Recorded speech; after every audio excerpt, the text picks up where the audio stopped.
Bonjour, ça fait plusieurs fois qu'on me demande des conseils sur la glycine. Alors quand je vous parle de glycine, je ne vous parle pas de la fleur, je vous parle de l'acide aminé semi-essentiel. Alors pourquoi semi-essentiel?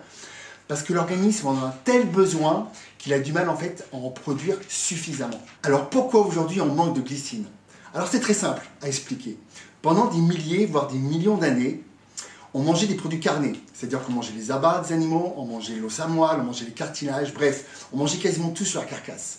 Et il s'avère que ces parties-là sont très riches en collagène. Et le collagène contient un tiers de glycine. Malheureusement, aujourd'hui, on ne mange plus toutes ces parties-là, ou du moins c'est extrêmement rare. Alors du coup, nos apports en glycine sont extrêmement faibles. On est totalement carencé en glycine. C'est pour ça qu'aujourd'hui, une supplémentation en glycine devient primordiale. Alors, vous pouvez vous le faire de manière naturelle. C'est ce que faisaient d'ailleurs nos grands-mères avec les bouillons de poule en fait. Et vous savez, la gélatine qui est au-dessus, ça c'est par exemple, c'est très riche en glycine. Mais bon, faire des bouillons de poule tous les jours, je ne pense pas que ce soit le plus pratique à faire. Du coup, la supplémentation en glycine est quelque chose de beaucoup plus facile et pratique à faire tous les jours. Alors, quels sont les bénéfices de la glycine?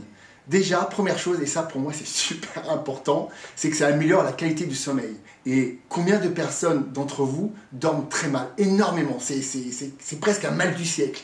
Et rien que le fait d'en prendre par exemple 3 grammes avant de se coucher, ça vous permet d'avoir un sommeil beaucoup plus réparateur. Un autre point hyper important qui va, alors là, surtout intéresser les femmes, c'est que c'est un anti-vieillissement naturel. Ça ralentit l'apparition des rides. Alors ça, c'est génial, c'est-à-dire que là, on fait du bien par l'intérieur. C'est-à-dire que vous pouvez mettre autant de crème que vous voulez, mais si vous n'apportez pas suffisamment de glycine qui restructure votre collagène, ça sera en réalité pas très efficace. Un autre point important, c'est que ça accélère la guérison des tissus conjonctifs. Et quand je dis tissus conjonctifs, je parle des tendons, des ligaments, des muscles.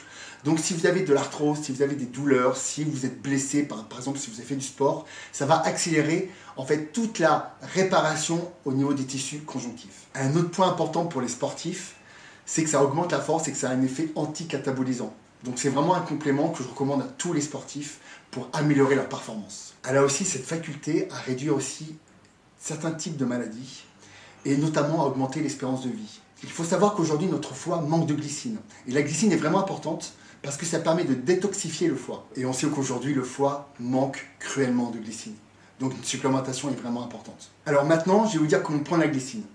Au niveau des études, on a remarqué en fait qu'il manquait à peu près 10 grammes de glycine par jour et par personne. Alors quand je dis 10 grammes, c'est à peu près pour une personne qui pèse 70 kg. C'est sûr que si vous faites 100 kg, il va falloir monter au moins de 50%, donc 15 grammes.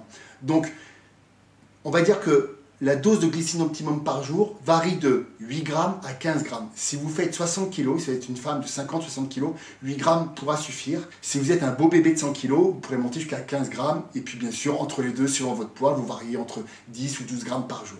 Moi, par exemple, j'aime bien étaler la glycine sur la journée au cours des repas. Parce que j'estime toujours que quand on étale un complément alimentaire au cours des repas, il est beaucoup mieux assimilé. Voilà, j'espère que maintenant vous saurez à peu près tout sur la glycine, à savoir qu'il y a encore d'autres paramètres, d'autres bénéfices. Je n'allais pas tout dire dans cette vidéo. Je vous dis à bientôt pour une nouvelle vidéo. Bye bye.